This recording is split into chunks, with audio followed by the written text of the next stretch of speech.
Hello everyone, this is Pooja Sharma from Pooja Sharma classes. उम्मीद करती हूँ आप सब अच्छे होंगे। तो आज हम यहाँ पे डिस्कस करेंगे आपके साथ बाल विकास को, सीडीपी को आपके साथ यहाँ पे डिस्कस करेंगे, जो कि आपका यूपी टेट का पेपर है। इसमें आपको यहाँ पे 2011 से लेकर 2022 तक का जो आपका री एग्ज़ाम हुआ था उसको भी मैं आपको यहाँ पे कंप्लीट डिस्कस कराऊंगी। तो मैंने आपको यहाँ पे हिंदी के जो प्रीवियस ईयर क्वेश्चन पेपर्स हैं उनको करा दिया है। ईवीएस आपकी चली ही रही है और मैं आपको आज से सीडीपी कराना स्टार्ट करा रही हूँ। तो आप इनको अच्छे से समझिएगा और आप अपनी तैयारी को बेहतर बनाइएगा। तो आपके जो प्रीवियस ईयर क्वेश्चन पेपर्स होते हैं आपके एग्ज़ाम के लिए बहुत ही ज़्यादा महत्वपूर्ण हो जाते हैं, तो आप इनको अच्छे से लगाइएगा। तो यहाँ पे हम जो परीक्षा है इसकी मैं बात करूं तो यह परीक्षा आपकी 8 जनवरी 2020 को हुई थी और यह पेपर आपका 2019 का पेपर है। जो कि यह परीक्षा कब हुई थी, 8 जनवरी 2020 को परीक्षा हुई थी। तो इसको मैं आपको बहुत ही बेहतरीन तरीके से इसका एनालिसिस कराऊंगी। तो चलिए स्टार्ट करते हैं। आपको वीडियो पसंद आती है तो वीडियो को लाइक ज़रूर कर देना और अपने दोस्तों के साथ शेयर कर देना। चैनल को सब्सक्राइब नहीं किया है तो चैनल को सब्सक्राइब जरूर कर लेना। यहाँ पे आपको बहुत कुछ सीखने को मिलेगा। तो क्वेश्चन नंबर आपका 1 आता है कि किसने बहुविमात्मक प्रज्ञा का प्रत्यय दिया है। यह बात आपको बतानी है कि किसने बहुविमात्मक प्रज्ञा का प्रत्यय दिया है, यानी कि बहुविमात्मक की मैं यहाँ पे बात करूँ तो बहुबुद्धि की बात हो रही है। यह बताना है किसने दिया है। तो यह आपके गोल्डमैन हो जाते हैं। ऑप्शन 2 आता है स्पीयरमैन होते हैं। ऑप्शन 3 आता है जॉन मेयर होते हैं। ऑप्शन 4 आता है गार्डनर होते हैं। तो यहाँ पे आपको बताना है कि जो बहुविमात्मक प्रज्ञा का प्रत्यय दिया है, बहुबुद्धि का जो प्रत्यय दिया है, किसने दिया है। तो इसका सही आंसर हो जाता है आपका ऑप्शन नंबर यहाँ पे 4। यह जो बहुविमात्मक है, यह बहुबुद्धि है, यह किसने दी है। तो यह आपके गार्डनर हो जाते हैं। और मैं गार्डनर की बात करूं तो इन्होंने बुद्धि को कितने प्रकार से बांटा है, तो 8 प्रकार से इन्होंने बुद्धि को बांटा है। इतना आपको ध्यान रखना है। इनकी 8 प्रकार की बुद्धि की मैं यहाँ पे बात करूं तो कौन कौन सी होती है। तो आपकी संगीत बुद्धि होती है, आपकी स्थानिक बुद्धि होती है, आपकी शरीर गति की बुद्धि होती है, वैयक्तिक पर बुद्धि होती है, वैयक्तिक स्वबुद्धि होती है, तार्किक गणितीय बुद्धि होती है, भाषाई बुद्धि होती है, प्राकृतिक बुद्धि होती है और आपकी शरीरगत की बुद्धि होती है। यह आपकी 8 प्रकार की बुद्धि हो जाती है। तो मैंने आपको जो बुद्धि वाला चैप्टर है वहाँ पे आपको समझा दिया है, आप उसे देख लेना। ठीक, तो यहाँ पे मैं बात करती हूँ तो जो आपके गार्डनर हैं इन्होंने 8 प्रकार की बुद्धि के बारे में बताया है। इतना आपको ध्यान रखना है। क्वेश्चन नंबर 2 आता है, आपको इसका आंसर बताना है कि डिसलेक्सिया में यह करने में कठिनाई होती है। तो डिसलेक्सिया में आपको बताना है क्या करने में कठिनाई हो रही है। तो ऑप्शन यहाँ पे 1 आता है रीडिंग में, यानी कि पढ़ने में। ऑप्शन 2 आता है व्यक्त करने में। ऑप्शन 3 आता है खड़े होने में। ऑप्शन 4 आता है बोलने में। तो आपको इसका आंसर बताना है कि जो डिसलेक्सिया बेकार है आपका, यह जो बेकार है आपके, यहाँ से आपका ये क्वेश्चन फिक्स है। तो आपको इनको अच्छे से समझ के चलना है। आपको इनको अच्छे से समझकर चलना है। मैंने आपको यह एक सेपरेट वीडियो में करा दिए हैं, तो आप इनको अच्छे से देख लीजिएगा। तो यहाँ पे हम बात करते हैं डिसलेक्सिया की। तो यह विकार आपका पठन संबंधी विकार होता है। बच्चे को इसमें पढ़ने में कठिनाई होती है। यहाँ पे लक्ष्य को क्या पढ़ता है, लुक्स पढ़ता है। न्यूक्लियर को अनक्लियर पढ़ता है। इस तरीके से यहाँ पे पढ़ने संबंधी यह विकार हो जाता है। क्वेश्चन नंबर 3 में आपको बताना है कि निम्न में से क्या समावेशी कक्षा में शिक्षक की भूमिका नहीं है। तो समावेशी कक्षा में शिक्षक की भूमिका बतानी है क्या नहीं होती है। तो ऑप्शन 1 आता है आपका कि बच्चे की आवश्यकता के अनुरूप बैठने की पर्याप्त व्यवस्था करनी चाहिए। ऑप्शन 2 आता है कि शिक्षक को निःशक्त बच्चों पर ध्यान नहीं देना चाहिए। ऑप्शन 3 आता है कि शिक्षक को बच्चों को प्रोत्साहित करना चाहिए। या ऑप्शन 4 आता है शिक्षक को सीखने में अक्षम और अतिरिक्त समय देना चाहिए। तो आपको इसका आंसर बताना है कि जो समावेशी कक्षा में एक शिक्षक की भूमिका नहीं होती है, आप अध्यापक बनने जा रहे हैं, तो आपको यहाँ पे बताना है छात्र के बारे में, आपको अच्छा अच्छा सोचना है, ना कि उसके बारे में नेगेटिव। ठीक, तो यहाँ पे जो नेगेटिव दे रखा है तो उसका आंसर भी आपका नेगेटिव होगा। चीज़ें पॉजिटिव होंगी तो तब आपका आंसर पॉजिटिव होगा। तो आपको सबसे बेस्ट आंसर यहाँ पे ढूंढना होता है। तो यहाँ पे पूछा है आपसे शिक्षक की भूमिका नहीं है, तो नहीं की बात करें तो यह आपका नेगेटिव हो गया।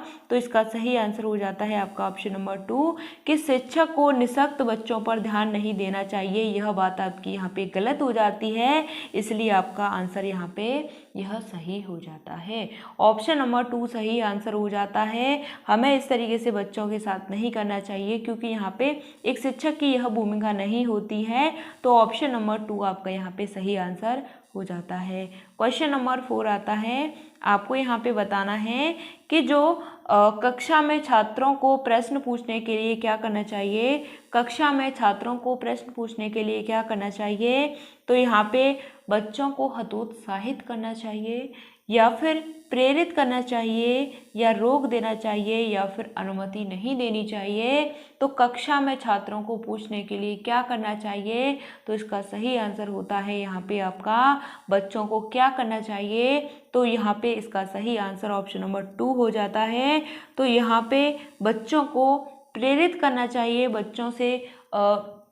बच्चों को प्रेरित करना चाहिए कि बच्चे हमसे क्वेश्चन पूछें और हम उनका आंसर बहुत अच्छे तरीके से दें, ताकि बच्चे की समझ में अच्छे से आ जाएगा। तो छात्रों को प्रश्न पूछने के लिए बच्चों को प्रोत्साहित करना चाहिए, ना कि हतोत्साहित करना चाहिए। बच्चों को रोकना नहीं चाहिए, बच्चों को अनुमति नहीं देनी चाहिए।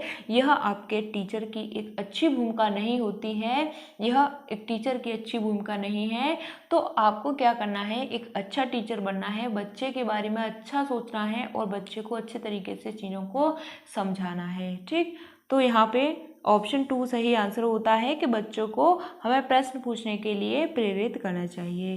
क्वेश्चन नंबर 5 आता है, आपको इसका आंसर बताना है कि बच्चे की जो वृद्धि होती है यह किससे संबंधित होती है।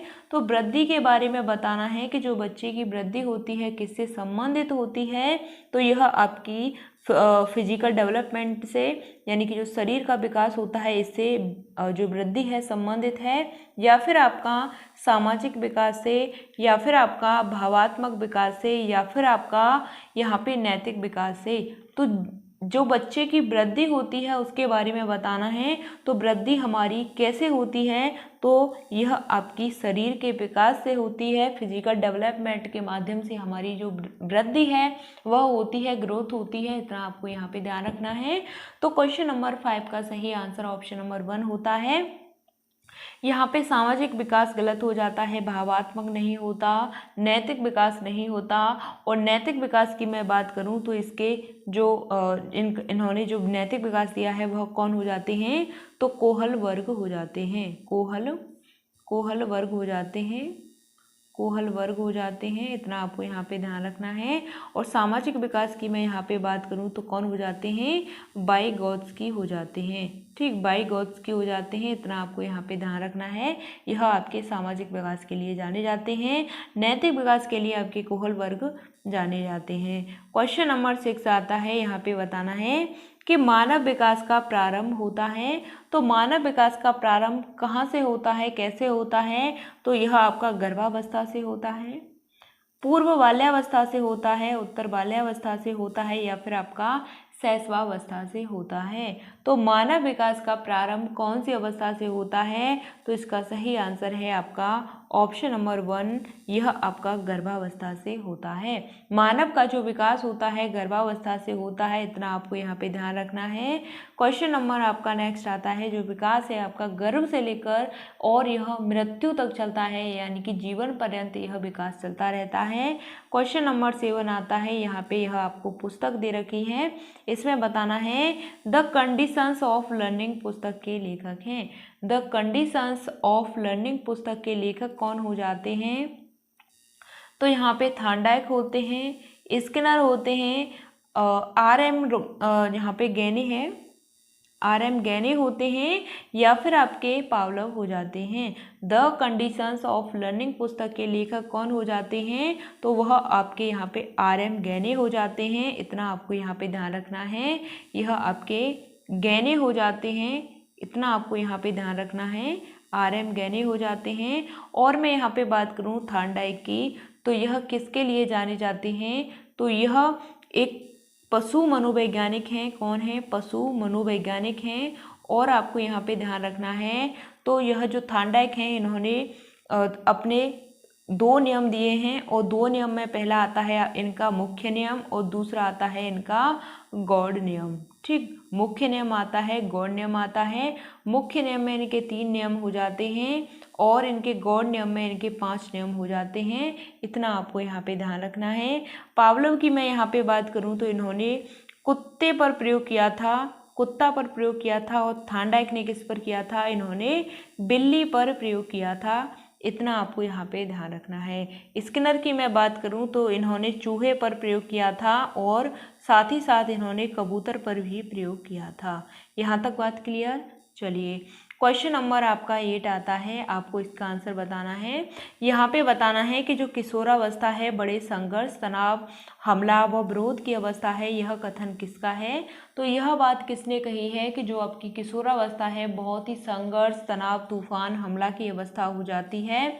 तो यह आपके जर्सील्ड होते हैं, स्टने हॉल होते हैं, या सिम्पसन होते हैं, या फिर क्रो एंड क्रो होते हैं। तो जो किशोरावस्था होती है बहुत ही संघर्ष, तनाव, तूफान की अवस्था है, यह बात किसने कही है, तो यह आपके स्टने हॉल ने कही है। ऑप्शन नंबर 2 आपका यहाँ पे सही आंसर होता है, यह आपके स्टने हॉल हो जाते हैं। क्वेश्चन नंबर आपका नेक्स्ट आता है, यह परिभाषा आपकी बहुत ही ज़्यादा महत्वपूर्ण होती है। क्वेश्चन नंबर 9 में आपको बताना है कि सूक्ष्म शिक्षण के भारतीय प्रतिमान में कुल कितना समय लगता है। सूक्ष्म शिक्षण के भारतीय प्रतिमान में कुल कितना समय लगता है, तो यहाँ पे आपकी 36 मिनट लगती हैं, 40 मिनट लगती हैं, 45 मिनट या फिर 30 मिनट। तो जो आपका भारतीय प्रतिमान है इसमें कुल कितना समय लग जाता है, तो इसमें आपकी 36 मिनट लग जाती हैं। ऑप्शन नंबर 1 आपका यहाँ पे सही आंसर होता है, इसमें आपकी 36 मिनट लग जाती हैं। तो 6-6 मिनट का इसमें हिसाब होता है और आपके यह 6 भागों में विभाजित होती है और 6-6 मिनट लगते हैं।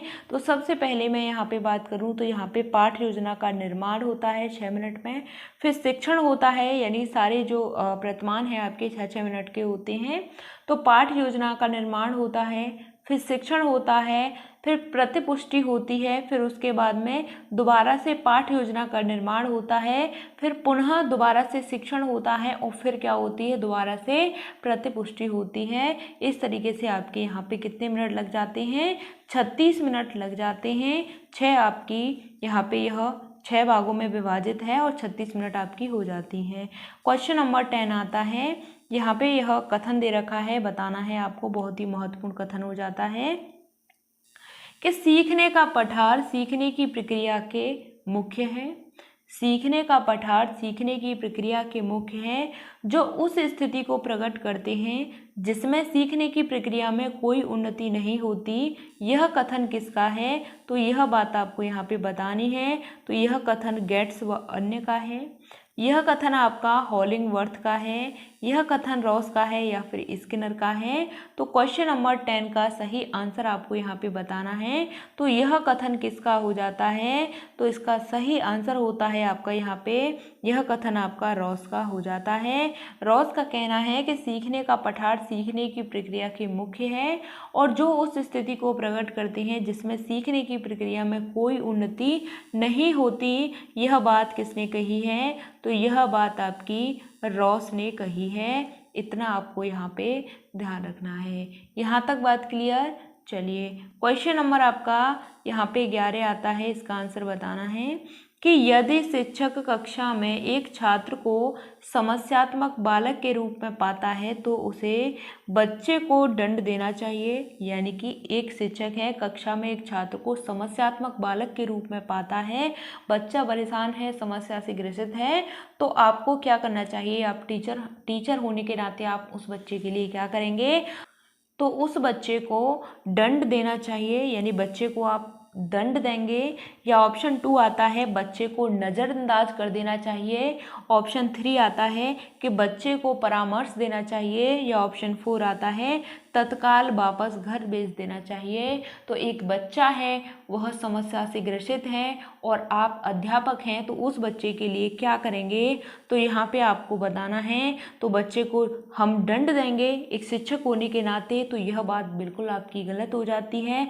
बच्चे को नज़रअंदाज करेंगे तो यह बात भी आपकी बिल्कुल नेगेटिव होती है। बच्चे को घर वापस भेज देंगे यह बात भी गलत होती है। तो इसका सही आंसर होता है ऑप्शन नंबर 3 कि बच्चे को क्या करेंगे, परामर्श देंगे। बच्चे को हम उसकी समस्या को जानेंगे और समस्या का उपचार करेंगे, उसका निदान करेंगे। बच्चे को कहाँ पे कौन सी परेशानी आ रही है, कठिनाई हो रही है, उन चीज़ों के बारे में हम समझेंगे। एक अध्यापक होने के नाते बच्चे के बारे में हमें बेहतर सोचना है, ना कि बच्चे को हमें घर भेजना है। उसको दंड नहीं देना, उसको नज़रअंदाज नहीं करना, यह चीज़ें आपकी बहुत ही नेगेटिव होती हैं। तो हम बच्चे को क्या करेंगे, परामर्श देंगे। यह बात आपकी यहाँ पे सही हो जाती है। बच्चे को हम परामर्श देंगे, उसके माध्यम से हम चीज़ों को समझेंगे। ठीक, तो बच्चा ज़रूर समझेगा, उसकी समस्या यहाँ पे सॉल्व हो जाएगी। ठीक, आपको प्रॉब्लम सॉल्विंग करना है, ना कि बच्चे को यहाँ पे नज़रअंदाज करना है। क्वेश्चन नंबर आपका 12 आता है, आपको इसका आंसर बताना है कि पाठ्य सहगामी क्रियाएं मुख्यतः संबंधित हैं। तो ऑप्शन 1 आता है शैक्षिक संस्थानों के विकास से, ऑप्शन 2 आता है छात्रों के सर्वांगीण विकास से, ऑप्शन 3 आता है छात्रों के वृत्तिक विकास से, ऑप्शन 4 आता है छात्रों के मानसिक विकास से। तो पाठ्य सहगामी जो क्रियाएं हैं वह किससे संबंधित हैं, तो इसका सही आंसर हो जाता है आपका यहाँ पे यह बच्चों के कैसे विकास से, सर्वांगीण विकास से। तो बच्चों का हमें क्या करना है, सर्वांगीण विकास करना है। यह बात आपकी यहाँ पे बिल्कुल पॉजिटिव होती है। जहाँ पे आपको यह सर्वांगीण विकास दिख जाए, क्या दिख जाए, सर्वांगीण विकास दिख जाए, हमेशा आपका आंसर सही होता है। सबसे बेस्ट आंसर आपका सर्वांगीण विकास होता है। यह आपका यहाँ पे बाकी के सभी गलत हो जाते हैं। हमें बच्चों को क्या कैसे विकास करना है, सर्वांगीण विकास करना है, यानी सभी पक्षों में बच्चे का हमें विकास करना है। जैसे मैं बात करती हूँ PCSE, इसका मतलब होता है फिजिकल, कॉग्निटिव, सोशल और इमोशनल। ठीक, यह आपके विकास के 4 यह पक्ष होते हैं, 4 आधार होते हैं, इसके माध्यम से हम बच्चों का विकास करते हैं। तो सर्वांगीण विकास में यह आपके चारों के चारों आ जाते हैं। क्वेश्चन नंबर 13 आता है कि निम्नलिखित में से किसने अधिगम सिद्धांत का प्रतिपादन नहीं किया। तो अधिगम के सिद्धांत का, यानी कि जो अधिगम की मैं यहाँ पे बात करूँ, अधिगम का मतलब होता है सीखना। क्या होता है, सीखना होता है। तो इसमें आपको यहाँ पे बताना है तो किसने जो अधिगम का सिद्धांत है इसका प्रतिपादन नहीं किया है। तो यहाँ पे आपके कोहलर हो जाते हैं, स्किनर होते हैं, ब्लूम होते हैं, या फिर आपके थॉर्नडाइक हो जाते हैं। तो अधिगम का सिद्धांत के बारे में आपको यहाँ पे बताना है किसने अधिगम का सिद्धांत नहीं दिया है। तो इसका सही आंसर होता है आपका यहाँ पे ब्लूम। ऑप्शन नंबर 3 आपका सही आंसर होता है, इन्होंने अधिगम का सिद्धांत नहीं दिया है। BS ब्लूम ने आपका अधिगम का सिद्धांत नहीं दिया है। तो यहाँ पे मैं BS ब्लूम की बात करूँ तो इन्होंने अपना सिद्धांत कब दिया था, तो 1956 में BS ब्लूम ने एक सिद्धांत दिया था अपना। यहाँ तक बात क्लियर, कौन सा सिद्धांत था इनका, तो BS ब्लूम सिद्धांत था। इतना आपको यहाँ पे ध्यान रखना है। क्वेश्चन नंबर आपका नेक्स्ट आ जाता है, आपको बताना है कि जो आपका शिक्षा है, शिक्षा में जो अवरोधन है इसके बारे में बताना है। यहाँ से आपका डायरेक्ट क्वेश्चन आपका सुपर टेट में भी बना था। तो जो अवरोधन होता है इसके बारे में आपको बताना है क्या होता है। तो यहाँ पे बालक का विद्यालय में प्रवेश न लेना होता है। आपने यह 2nd सेमेस्टर में पढ़ा होगा, DLED के 2nd सेमेस्टर में यह चीज़ें आपने पढ़ी होंगी। तो इतना आपको यहाँ पे ध्यान रखना है। तो यहाँ पे बताना है कि जो अवरोधन का तात्पर्य होता है क्या होता है। तो बालक का विद्यालय में प्रवेश न लेना होता है। ऑप्शन 2 आता है कि बालक का विद्यालय न जाना होता है। ऑप्शन 3 आता है बालक द्वारा विद्यालय छोड़ देना होता है, या फिर किसी बालक का 1 वर्ष से अधिक समय तक एक ही कक्षा में रहना आपका अवरोधन कहलाता है। तो इसका सही आंसर आपको यहाँ पे बताना है। तो जो आपका अवरोधन होता है यह होता क्या है, तो इसका सही आंसर हो जाता है आपका ऑप्शन नंबर 4। ऑप्शन नंबर 4 आपका सही आंसर होता है कि किसी बालक का 1 वर्ष से अधिक एक ही मतलब 1 वर्ष से अधिक समय तक एक ही कक्षा में रहना आपका अवरोधन कहलाता है। यानी बच्चा है एक ही कक्षा में बार बार रुक रहा है, यह चीज़ें आपकी अवरोधन कहलाती हैं। बच्चा एक ही कक्षा में बार बार रुक रहा है, उसी कक्षा को वह क्लियर नहीं कर पा रहा है, तो यह आपका अवरोधन होता है। और मैं यहाँ पे बात करूँ किसकी, अपव्यय की मैं यहाँ पे बात करूँ तो अपव्यय क्या होता है, तो अपव्यय की मैं यहाँ पे बात करूँ तो अपव्यय होता है कक्षा को क्या कर देना, छोड़ देना। क्या करना, कक्षा को छोड़ देना, यह बात आपको यहाँ पे ध्यान रखनी है। अवरोधन की हमने बात की तो बच्चा एक ही कक्षा में बार बार वहीं पर रुक रहा है, एक कक्षा में बार बार एक समय से ज़्यादा ही समय ले रहा है, तो यह बात आपकी अवरोधन कहलाती है। अपव्यय की मैं यहाँ पे बात करूँ तो बच्चा है कक्षा को क्या कर देता है, छोड़ देता है। क्वेश्चन नंबर आपका 15 आता है। तो यहाँ पे बताना है कि निम्न में से किस कौशल में पूर्व ज्ञान का परीक्षण आता है। निम्न में से किस कौशल में पूर्व ज्ञान का परीक्षण आता है, तो उद्दीपन परिवर्तन कौशल में, प्रस्तावना कौशल में, समापन कौशल में या फिर प्रदर्शन कौशल में। तो पूर्व ज्ञान का परीक्षण आता है, तो इसका सही आंसर होता है आपका ऑप्शन नंबर 2, यह आपका प्रस्तावना कौशल में आता है। पूर्व ज्ञान का जो परीक्षण आता है कहाँ पे आता है, तो यह आपका प्रस्तावना कौशल में आता है। इसका सही आंसर ऑप्शन नंबर 2 हो जाता है। क्वेश्चन नंबर 16 आता है, आपको इसका आंसर बताना है कि यहाँ पे यह आपको मिलाने के लिए दिया गया है, यानी सुमेलित करने के लिए इस तरीके से आपको यहाँ पे मिलाना होता है। तो यहाँ पे मैंने मिला दिया है, तो आपको बताना है कि जो एनिमल इंटेलिजेंस है यह किसके द्वारा दी गई है, तो थॉर्नडाइक के द्वारा। पुनर्वलन की मैं बात करूँ तो स्किनर के द्वारा। सारगम्यता की बात करूं तो गेस्टाल्ट के द्वारा, और अनुकूलन की मैं यहाँ पे बात करूं तो पियाजे के द्वारा। इस तरीके से आपको यहाँ पे मिलाना था। क्वेश्चन नंबर आपका 17 आता है, आपको बताना है कि विकास कभी समाप्त न होने वाली प्रक्रिया है। यह कथन विकास के किस सिद्धांत से संबंधित है, कि जो विकास होता है, डेवलपमेंट होता है, कभी न समाप्त होने वाली प्रक्रिया है। विकास कभी भी समाप्त नहीं होता, एक लगातार चलता रहता है, निरंतर प्रक्रिया में चलता रहता है।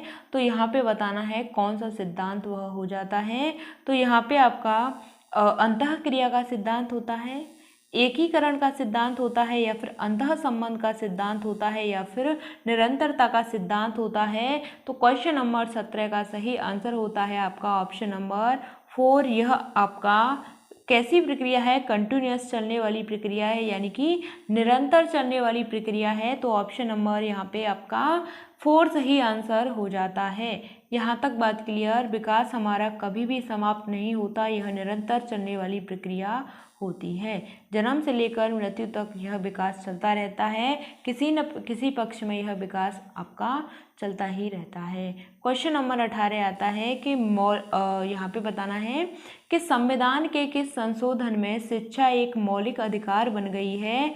तो यह बात आपको बतानी है कि कौन से संशोधन में यह जो शिक्षा है एक मौलिक अधिकार बन चुकी है। तो ऑप्शन 1 आता है आपका 86वें संशोधन में, 25वें संशोधन में, 52वें संशोधन में या फिर 22वें संशोधन में।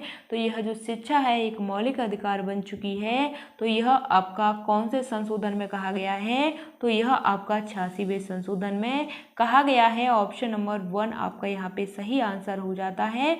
इतना आपको यहाँ पे ध्यान रखना है। 86वें संशोधन की मैं यहाँ पे बात करूँ, 86वां संशोधन 2002 है आपका, 2002 है 86वां संशोधन 2002 शिक्षा के अधिकार से संबंधित है। और आर्टिकल की मैं यहाँ पे बात करूँ तो आर्टिकल आपका यहाँ पे 21 हो जाता है, तो 21 का ए हो जाता है यह आपका। इतना आपको यहाँ पे ध्यान रखना है। और यह जो शिक्षा है क्या बन चुकी है, यह एक मौलिक अधिकार बन चुकी है, मौलिक अधिकार बन चुकी है। तो राज्य को यहाँ पे 6 से लेकर 14 साल के बच्चों को, यानी सभी बच्चों को 6 से लेकर यहाँ पे 6 से लेकर 14 वर्ष के सभी बच्चों को क्या देना, यहाँ पे निःशुल्क शिक्षा देना। क्या देना? निःशुल्क शिक्षा देना। यह आपको ध्यान रखना है। निःशुल्क शिक्षा देना किसके अंतर्गत? 86वें अमेंडमेंट के द्वारा, यानी 86वें संशोधन 2002 के द्वारा आर्टिकल 21 के ए में कहा गया है। और 6 से लेकर 14 वर्ष के बच्चों के लिए क्या? निःशुल्क और अनिवार्य शिक्षा देना यहाँ पे इसका अधिकार बन गया है। यह बात आपको ध्यान रखनी है। क्वेश्चन नंबर 19 आता है कि अभिप्रेरणा के मूल प्रवृत्ति सिद्धांत के प्रतिपादक हैं। तो अभिप्रेरणा की जो मूल प्रवृत्ति हैं, इनके सिद्धांत के प्रतिपादन, तो मूल प्रवृत्तियों से आपका जो लास्ट ईयर री एग्जाम हुआ था यूपी टेट का, वहाँ पे आपके 3 क्वेश्चन बने थे इस सिद्धांत से, तो आपको ध्यान रखना है। तो यहाँ पे मैं बात करती हूँ मूल प्रवृत्ति की। तो यह आपका किसने दिया है? मैकडूगल ने। यह आपका अब्राहम मैस्लो ने दिया है, सिम्पसन ने दिया है या विलियम जेम्स ने दिया है। तो अभिप्रेरणा के मूल प्रवृत्ति सिद्धांत का प्रतिपादन किसने दिया है? तो यह आपके मैकडूगल हो जाते हैं। कौन हो जाते हैं? मैकडूगल हो जाते हैं। ऑप्शन नंबर 1 आपका सही आंसर हो जाता है। क्वेश्चन नंबर 20 आता है, आपको बताना है कि विकास की किस अवस्था को कोल तथा ब्रुश ने संवेगात्मक विकास का अनोखा काल कहा है। तो कोल व ब्रुश ने क्या कहा है? अनोखा काल कहा है। कौन सी अवस्था को? तो यहाँ पे संवेगात्मक विकास का क्या कहा गया है? अनोखा काल कहा गया है। और कौन सी अवस्था हो जाती है, यह बात आपसे पूछी है। तो यहाँ पे आपका ऑप्शन 1 आता है, शैशवावस्था होती है अनोखा काल। ऑप्शन 2 आता है, बाल्यावस्था होती है। ऑप्शन 3 आता है, प्रौढ़ावस्था होती है। ऑप्शन 4 आता है आपका यहाँ पे किशोरावस्था हो जाती है। तो जो आपका अनोखा काल है, यह आपकी कौन सी अवस्था हो जाती है? तो इसका सही आंसर होता है, यह आपकी बाल्यावस्था हो जाती है, चाइल्डहुड हो जाती है। यह आपका कोल व ब्रुश ने अनोखा काल इसको कहा है। यहाँ तक बात क्लियर। क्वेश्चन नंबर आपका यहाँ पे 21 आता है, आपको बताना है कि यहाँ पे बताना है कि व्यवहार के कारण व्यवहार में परिवर्तन अधिगम है। यह किसने कहा है कि व्यवहार के कारण व्यवहार में परिवर्तन होना?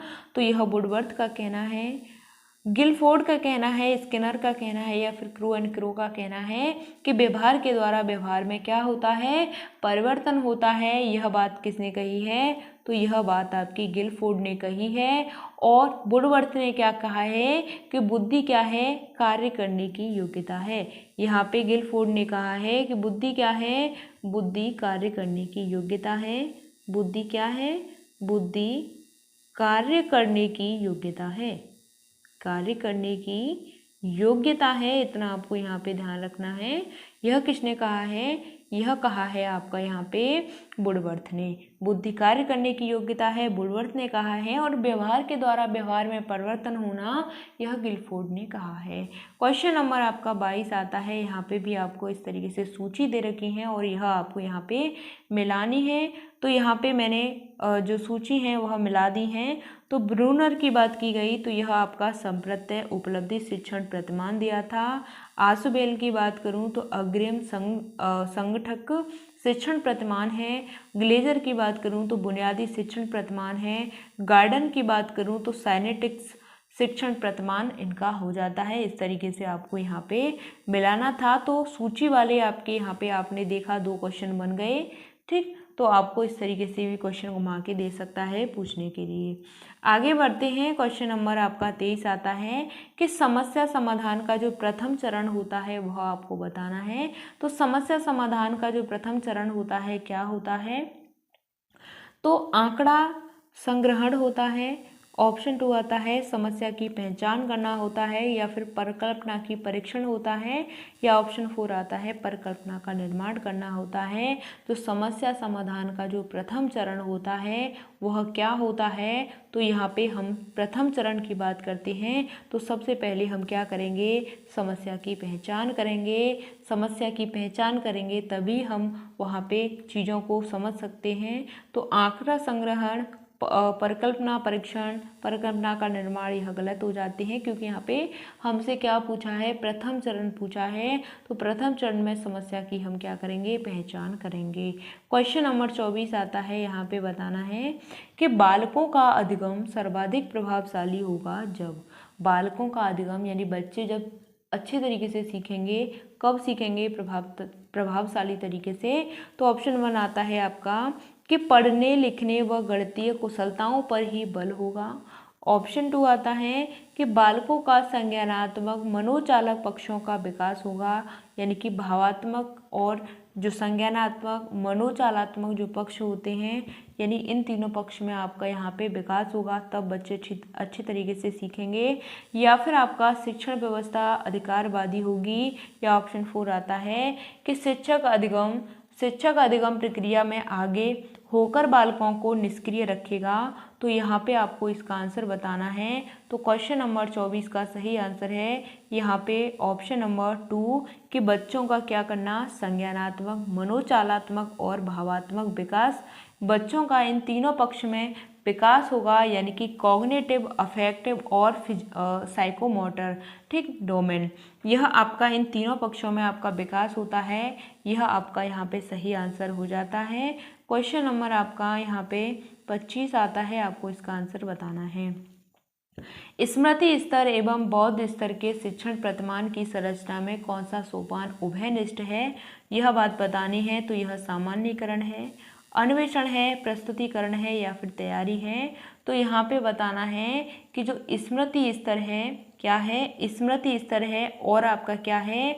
बौद्ध स्तर है। इसमें आपको यहाँ पे सोपान बताना है कि कौन सा सोपान क्या है?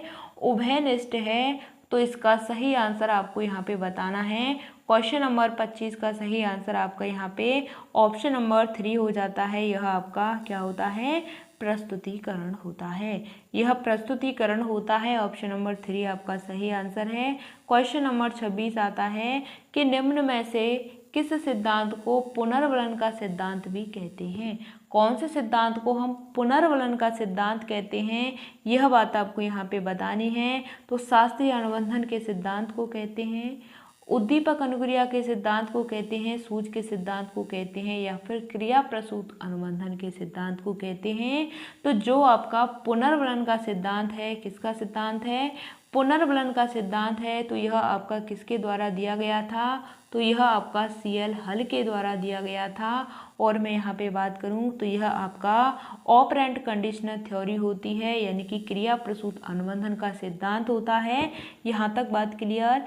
अब मैं यहाँ पे बात करूँ शास्त्रीय अनुबंधन की। तो शास्त्रीय अनुबंधन की मैं यहाँ पे बात करूँ तो कौन हो जाते हैं? तो इसके पावलव हो जाते हैं, पावलव हो जाते हैं। इतना आपको यहाँ पे ध्यान रखना है। उद्दीपक अनुक्रिया की मैं यहाँ पे बात करूँ तो यहाँ पे आपके थार्नडाइक हो जाते हैं। और मैं इसकी बात करूँ किसकी? सूझ के सिद्धांत की मैं यहाँ पे बात करूँ तो कोहलर हो जाते हैं। कौन हो जाते हैं? कोहलर हो जाते हैं। इतना आपको यहाँ पे ध्यान रखना है। तो क्रिया प्रसूत अनुबंधन का सिद्धांत किसके द्वारा दिया गया था? तो यह सिद्धांत आपका स्किनर के द्वारा दिया गया था। किसके द्वारा? स्किनर के द्वारा दिया गया था। इतना आपको यहाँ पे ध्यान रखना है। यह थ्योरी आपकी कई बार पूछी जा चुकी है। क्वेश्चन नंबर आपका 27 आता है। तो निम्न में से कौन सी अवस्था ब्रूनर के संज्ञानात्मक विकास सिद्धांत का अंग नहीं है? तो कौन सी अवस्था है जो ब्रूनर का सिद्धांत है उसका अंग नहीं है? ऑप्शन 1 आता है आंतप्रज्ञ अवस्था, ऑप्शन 2 आता है प्रतिबिंबात्मक अवस्था, ऑप्शन 3 आता है संकेतात्मक अवस्था, ऑप्शन 4 आता है क्रियात्मक अवस्था। तो ब्रूनर का जो सिद्धांत है इसका अंग नहीं है। तो कौन सा अंग नहीं हो जाता? क्वेश्चन नंबर 27 का सही आंसर होता है आपका ऑप्शन नंबर 1 आंतप्रज्ञ अवस्था, यह अंग नहीं है। क्वेश्चन नंबर 28 आता है। यहाँ पे बताना है कि मॉरिसन ने बौद्ध स्तर के शिक्षण प्रतिमान 5 पदों का वर्णन किया है। तो कौन से वह 5 पद हो जाते हैं मॉरिसन के अनुसार बौद्ध स्तर शिक्षण प्रतिमान के? तो यहाँ पे प्रस्तुतिकरण, खोज, संगठन, आत्मीकरण और वाचन अभिव्यक्ति, और इनका क्या करना है? यहाँ पे सही क्रम आपको लिखना है। तो क्या इसका सही क्रम हो जाता है? तो क्वेश्चन नंबर 28 का आपको यहाँ पे आंसर बताना है। तो यहाँ पे मैंने यह जो आपको यहाँ पे दे रखा है इसको हम किस तरीके से इनके सही क्रम में लगाएंगे? तो सबसे फर्स्ट नंबर पर आपका क्या आएगा? यहाँ पे फर्स्ट नंबर पर आपका खोज आ जाएगा। ठीक, सबसे पहले खोज आएगी, फिर उसके बाद में आपका यहाँ पे प्रस्तुतिकरण आता है दूसरे नंबर पर, तीसरे नंबर पर आपका आत्मीकरण आता है और चौथे नंबर पर आपका संगठन आ जाता है। पाँचवें नंबर पर वाचन और अभिव्यक्तिकरण आता है। यह आपका मॉरिशन के बौद्ध स्तर का प्रतिमान हो जाता है। क्वेश्चन नंबर आपका 29 आता है कि निम्न में से कौन सा संज्ञानात्मक क्षेत्र से संबंधित नहीं है। कौन है इसमें से जो संज्ञानात्मक क्षेत्र से संबंधित नहीं है? तो यहाँ पे आपका अनुमूल्यन होता है, अनुप्रयोग होता है, बौद्ध होता है या फिर ज्ञान होता है। तो संज्ञानात्मक क्षेत्र से संबंधित नहीं है, तो इसका सही आंसर होता है आपका अनुमूल्यन। क्या नहीं है? अनुमूल्यन यानी कि वैल्यूइंग है, यह आपका संज्ञानात्मक क्षेत्र से संबंधित नहीं है। ऑप्शन आपका 1 यहाँ पे सही आंसर हो जाता है। संज्ञानात्मक क्षेत्र की मैं यहाँ पे बात करूँ तो क्या इससे संबंधित है? तो यहाँ पे आपका सबसे पहले आपका ज्ञान आता है। यहाँ पे आपका क्या आता है?